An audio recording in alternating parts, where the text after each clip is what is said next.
Hi friends, இப்போ நம்ம என்ன பண்ண போகிறோம்னா தக்காளி சாதம் பண்ண போகிறோம். அதுக்கு அடுப்பை பற்ற வச்சு குக்கரை வச்சுட்டு 1.5 ஸ்பூன் நெய் ஊற்றணும், 2 ஸ்பூன் எண்ணெய் ஊற்றணும், ஆயில் ஊற்றணும். ஊற்றிட்டு நெய்யும் நல்லா காஞ்சதுக்கப்புறம் ஸ்பைசஸ் போட்டுக்கோங்க. கிராம்பு, ஏலக்காய், சோம்பு, கல்பாசி, பட்டை, இலை எல்லாமே போட்டு ரெடி ஆனதுக்கப்புறம் ஒரு பெரிய சைஸ் வெங்காயம் நறுக்கி வச்சுருக்கேன், ஒரு சின்ன பச்சை மிளகா போட்டிருக்கேன். போட்டு நல்லா வதக்கணும். ரொம்ப வதக்க வேணாம், லேசாக வெங்காயம் வதங்கணும். லேசாக வெங்காயம் வதங்கினதுக்கப்புறம் 2 பெரிய சைஸ் தக்காளி எடுத்து வச்சுருக்கேன், அதையும் போட்டு வதக்கணும். நான் பாதி தக்காளி தான் இதில் போட்டிருக்கேன். நல்லா பெரிய சைஸ் தக்காளியாக இருந்தால் 2, சின்ன சைஸ் தக்காளியாக இருந்தால் 3 சேர்த்துக்கோங்க. தக்காளி வெங்காயம் நல்லா வதங்கட்டும். தக்காளி வெங்காயம் நல்லா வதங்குறதுக்காண்டி 2 கல் உப்பு போட்டுக்கோங்க, கொஞ்சம் சீக்கிரமாக வதங்கும். உப்பு போடுறேன், போட்டு நல்லா வதக்குங்க. நல்லா தக்காளி வெங்காயம்லாம் நல்லா வெந்து வரணும். நல்லா வதங்கி வரணும். அப்புறம் இஞ்சி பூண்டு பேஸ்ட் போடணும். இஞ்சி பூண்டு பேஸ்ட்டில் நான் பாதி தக்காளியை போட்டு அரைச்சிடுவேன் எப்போவுமே. அப்போ தான் கொஞ்சம் கலரும் எடுத்து கொடுக்கும். தக்காளியும் நம்ம சாப்பிடும்போது ரொம்ப தக்காளி இதெல்லாம் வராது, தோல்லாம் வராது. இதில் போட்டு அரைச்சி போட்டுருவேன் எப்போவுமே. இஞ்சி பூண்டோட நல்லாயிருக்கும், கலரும் கொஞ்சம் எடுத்து கொடுக்கும். நீங்கள் ட்ரை பண்ணி பாருங்கள். இப்போ இஞ்சி பூண்டை போட்டுட்டு நல்லா வதங்கணும். இஞ்சி பூண்டு வாடையெல்லாம் போகணும்.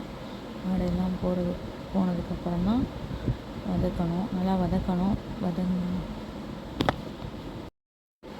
இஞ்சி பூண்டுலாம் நல்லா வதங்கிடுச்சு. இப்போ பொடி எடுத்திருக்கேன். 1/4 ஸ்பூன் மஞ்சள் தூள், 1 ஸ்பூன் தனி மிளகாத்தூள், 1/2 ஸ்பூன் கரம் மசாலா, 1/4 ஸ்பூன் ஜீரகத்தூள் போட்டு நல்லா வதக்கிக்கோங்க. அடுப்பை சிம்லேயே வச்சுக்கோங்க. அடுப்பை சிம்மில் வச்சுட்டு வதக்கிக்கோங்க. இதில் 1 டம்ளர் அரிசி எடுத்திருக்கேன். 1 டம்ளருக்கு 2 டம்ளர் தான் கணக்கு, 1க்கு 2 தான். ஊற்றி நல்லா கொதிக்க விடுங்க. நல்லா கொதி வரட்டும். கொதி வந்ததுக்கப்புறம் அரிசியை போடுவோம். நான் ஆல்ரெடி அடுப்பு பற்ற வைக்கிறதுக்கு 1/4 மணி நேரத்துக்கு முன்னாடி அரிசியை ஊற வச்சிட்டேன். இதெல்லாம் வதக்கி எல்லாம் பண்ணி முடிக்கிறதுக்கு அரிசி ஊறிடும். கொதி வரட்டும். நல்லா கொதி வந்ததுக்கப்புறம் அரிசியை போடுவோம். கொதிச்சிருச்சு தண்ணி. இப்போ அரிசியை உப்பு மட்டும் பார்த்துக்கோங்க. உப்பு போட்டுக்கோங்க. அரிசியை போட்டுக்கோங்க. நான் வீடியோவில் காமிக்கலை. உப்பு போட்டுக்கோங்க. அரிசி போட்டுட்டு கொதி வரட்டும். கொதி வந்ததுக்கப்புறம் குக்கர் மூடியை போட்டு மூடிடலாம்.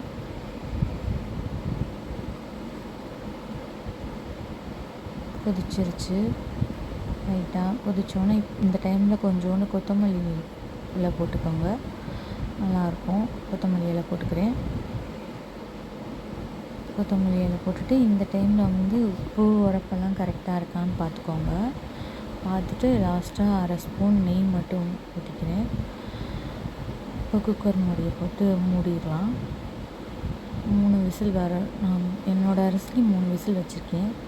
உங்களுக்கு எத்தனை விசில் வேணுமோ உங்கள் அரிசியை பார்த்துட்டு வச்சுக்கோங்க. என்னோடய அரிசிக்கு நான் 3 விசில் வச்சுருக்கேன். விசில் வரட்டும், 3 விசில் வரட்டும். முடித்ததுக்கப்புறம் பார்ப்போம். 3 விசில் வந்துருச்சு. விசில் போயிடுச்சு. இப்போ எடுத்து பார்ப்போம். நல்லா வெந்திருக்கு. தக்காளி சாதம் சூப்பராக ரெடி ஆகிருக்கு. அடி பிடிக்காமல் நல்லா வந்திருக்கு, நல்லாயிருக்கு. இந்த தக்காளி சாதத்துக்கு தயிர் பச்சடி வச்சு சாப்பிட்லாம், உருளைக்கிழங்கு ஃப்ரை வச்சு சாப்பிட்லாம், நல்லாயிருக்கும். நான் இன்றைக்கி எதுவும் வச்சுக்கல, பீட்ரூட் கிரேவி தான் வச்சு சாப்பிட்றேன்.